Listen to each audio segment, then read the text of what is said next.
With the launch of Season 1, Activision did actually make a lot of changes, buffs, and nerfs to weapons in Modern Warfare 2. So in this video, I'm going to be going over all the Season 1 patch notes for your weapons.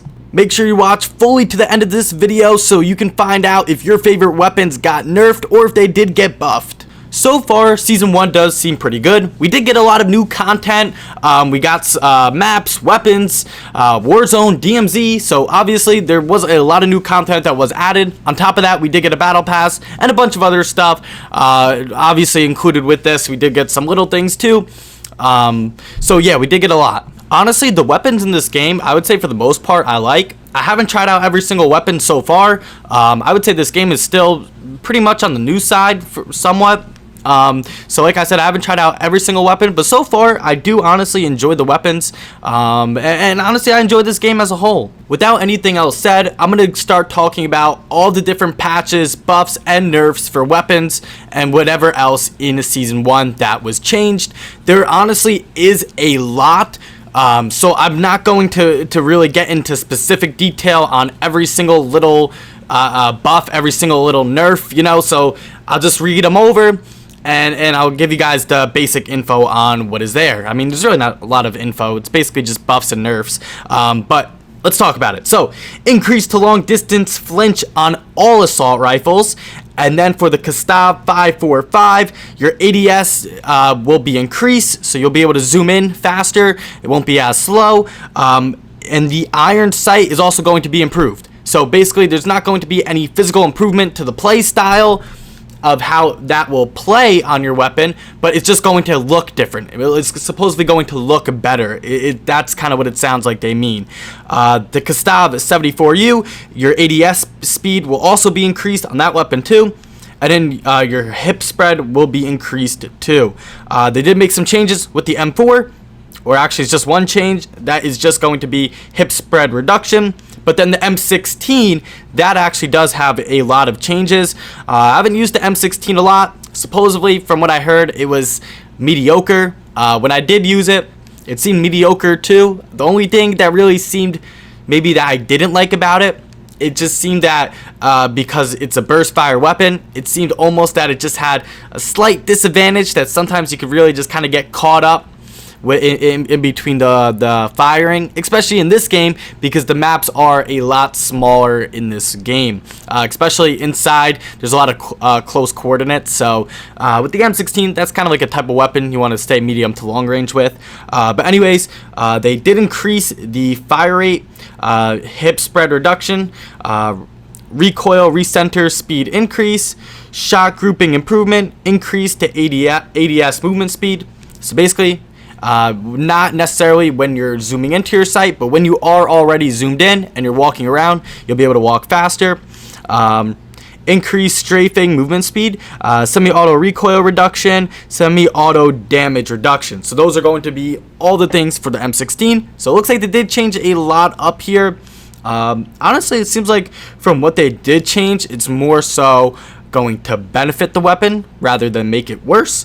So I guess that's going to be a good thing, because as it is, the M16 isn't really like too overpowered or anything yet, so wouldn't necessarily be a bad thing, I guess. The next thing for the STB 556, close range damage reduction, reduce sprint to fire speed, and then they also did change some stuff with the battle rifles.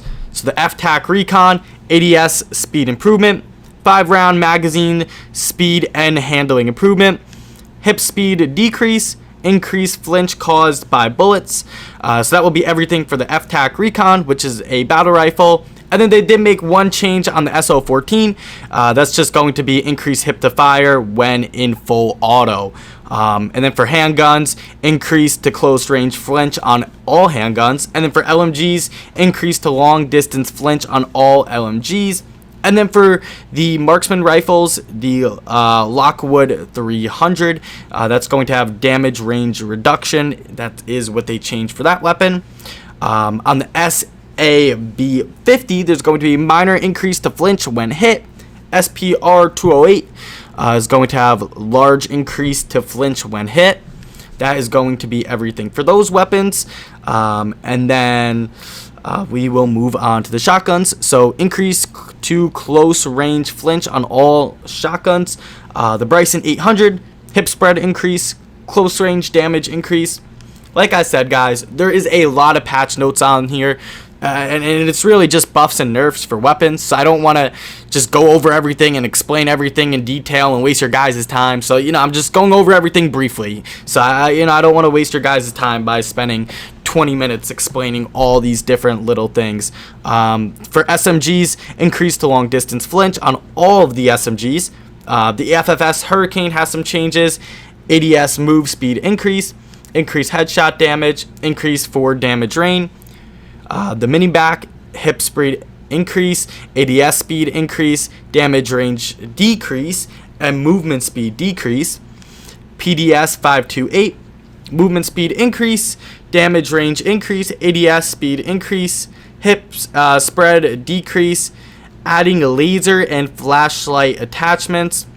I don't know what this means. Does this mean that we got new attachments? What does this mean? I don't know. It just says adding laser and flashlight attachments, and it gives a list on 6 laser attachments.